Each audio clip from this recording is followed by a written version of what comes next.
What's going on, my people? Welcome back to the channel. My name is Saad and this is the Leicester versus Arsenal preview.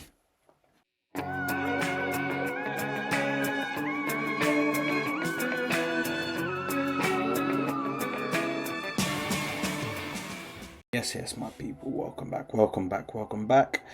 Now, Leicester versus Arsenal. Big game. This is the last away game that we have, and after that about a month of home slash games in London. Now this is the important time in the season, to be honest, because if you see Man City, they've got Champions League games. Now realistically for this game, it's not, I'm not confident about this one. I'm not confident just because we know that Leicester can hurt teams. I know Tottenham are bad. Yes, they are bad, but we saw Tottenham get battered 4-1 at the King Power Stadium. Now, going into this game, we have some positives. We have Partey due to come back. Now, a lot of media reports are actually saying that he is going to be fit for this game. Now, I would start him if he is fit, but speaking about the left side of the 8, I do feel Granit Xhaka needs some rest. He needs some rest.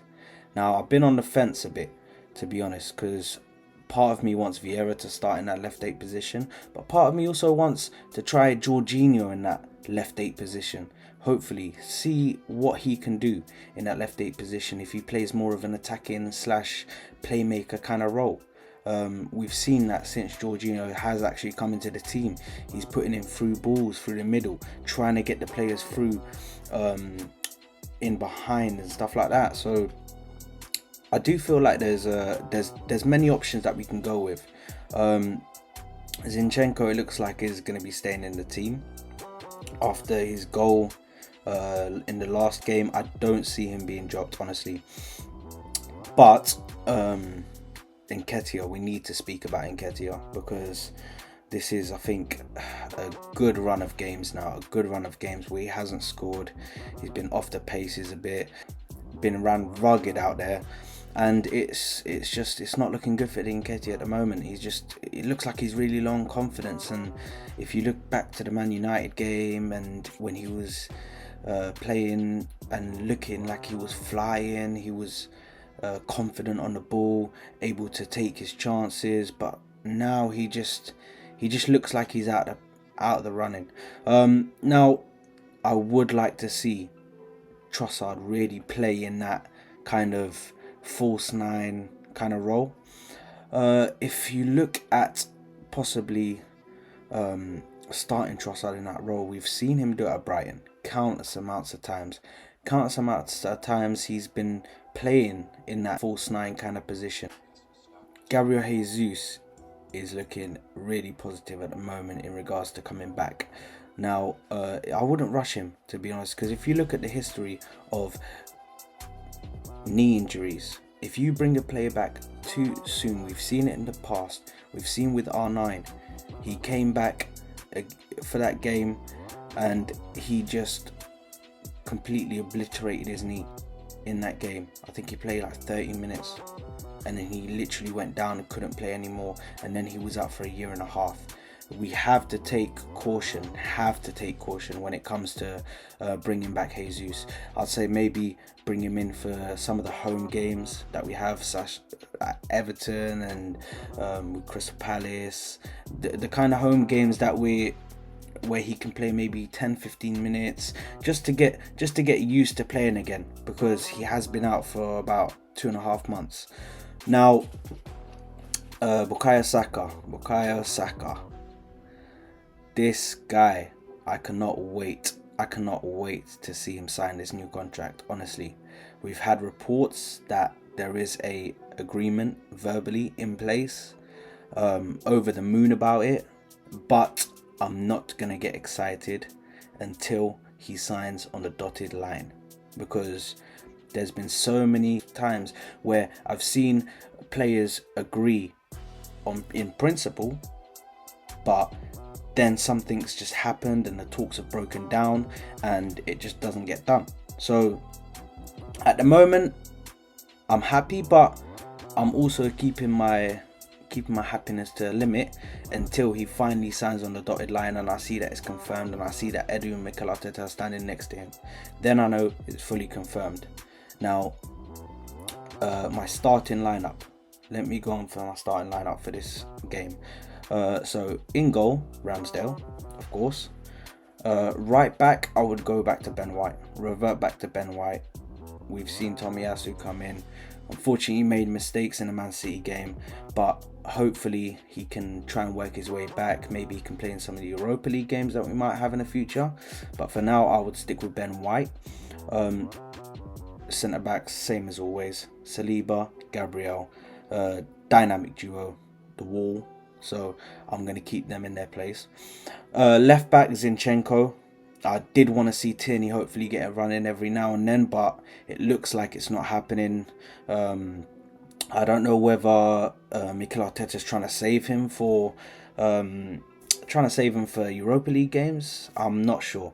I'm honestly not sure, but to be honest, I don't get the big bucks to make them decisions. So we'll leave it to the big man Mikel Arteta. Now, in the DM spots, I'm going to go with Thomas Partey, and if I really want to make this decision, I'm going to go with Fabio Vieira. I feel like with that pass against Aston Villa, he has earned his right to come into that team and see what he can do.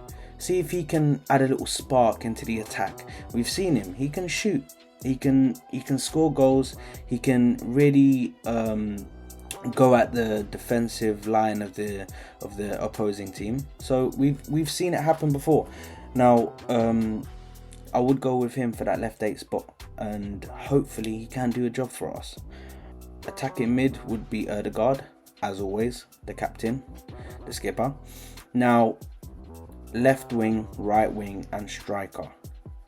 Now I want to go left wing Martinelli, right wing Saka, of course. And I want to see Trossard played in that number 9, the false 9 kind of system that we can play. We've seen him play countless amounts of times in his false 9 position. So just give Eddie a rest. Let's see what Trossard can do when he's playing in that position as a false 9. He may be able to link up the play. He may be able to improve us attacking wise and get some of the play going through him as well. We know that he can score goals.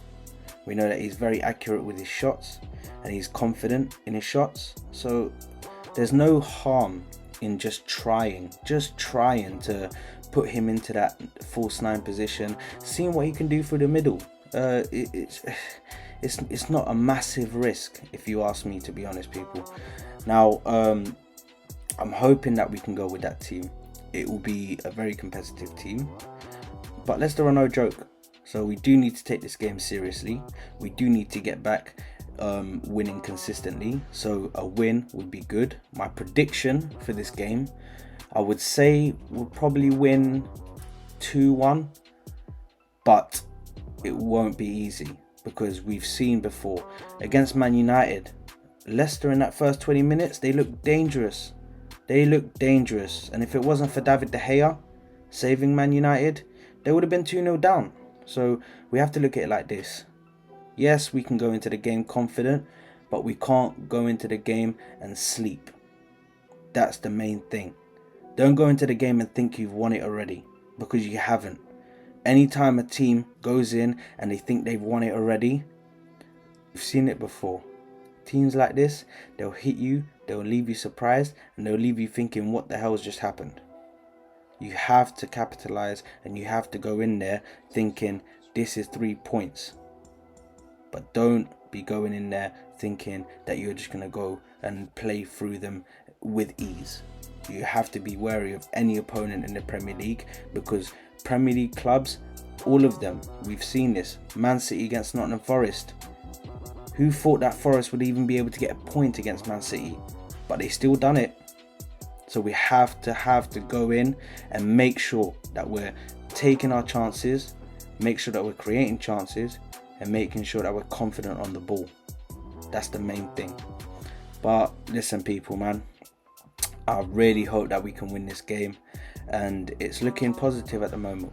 Man City, we saw in the Champions League, they drew 1-1 against RB Leipzig, so they can't afford to be resting any players at the moment.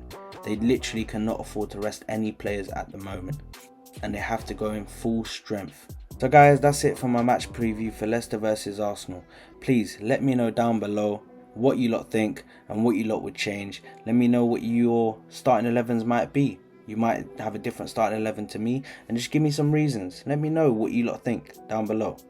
And as always, please, can you like, subscribe and comment? It all helps towards the channel. Thank you very much, guys. Have a blessed evening, and I love you all. See you later. Bye.